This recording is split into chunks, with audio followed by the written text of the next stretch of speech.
Why care about this now? Because OpenClaw is showing how a new technology can spread through China before most people fully understand the risks.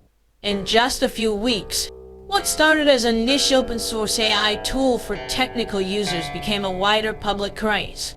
People are calling it a lobster after its logo. They are discussing it in group chats, lining up at public events, and paying strangers to install it on their computers. That matters because OpenClaw is not just a chatbot. It is an AI agent that can take actions on a device and complete tasks for a user.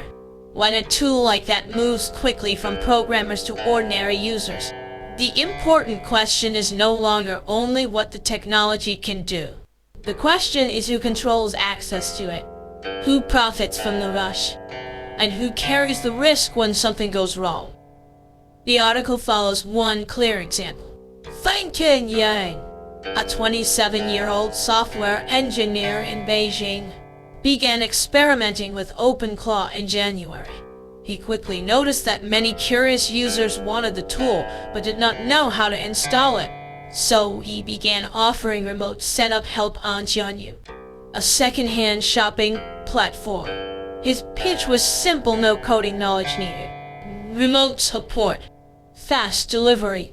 Demand rose fast. By late February, he had quit his job. His operation then expanded into a business with more than 100 employees. According to the report, handling 7,000 orders at about 248 RMB each. That does not prove a stable long-term market, but it does show how quickly technical know-how can turn into paid access during a fast-moving AI craze. In this case, the first winners are not only model makers.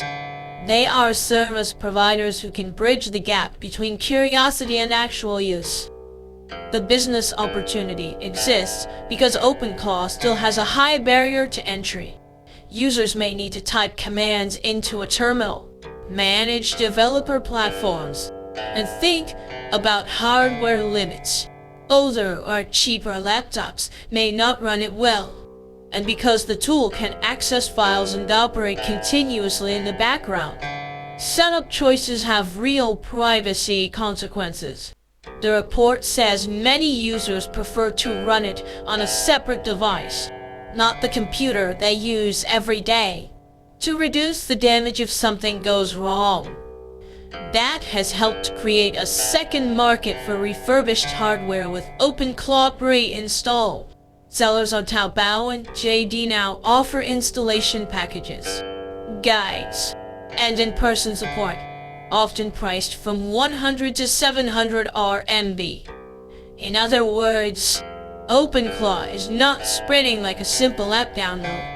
It is spreading through a layer of informal technicians, bundled services, and modified hardware that ordinary users rely on to get in.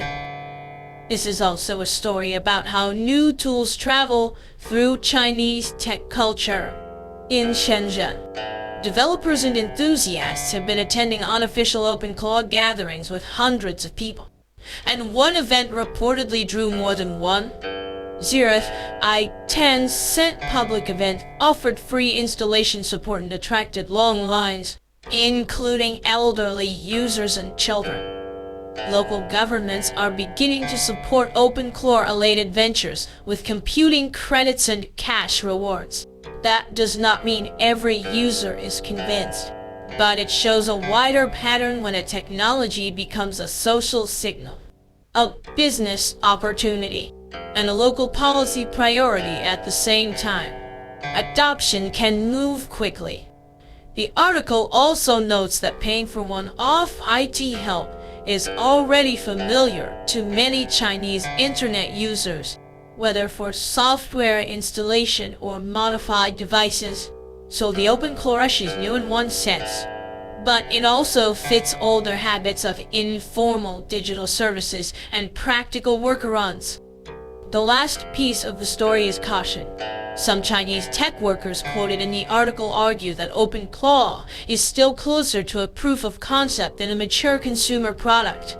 They question whether ordinary users can use it safely or get much value from it yet. That concern is not abstract. On March 10, China's cyber custody regulator CNCERT warned about the security and data risks linked to OpenClaw, saying it increases exposure to breaches.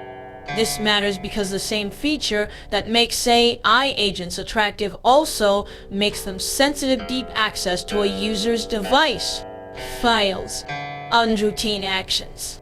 So the tension at the center of this boom is clear. China's public is eager to adopt cutting-edge AI, and early technical users are making money by helping them do it. But the faster the service market grows, the more trust is being placed in tools, installers, and setups that many customers may not be able to evaluate for themselves.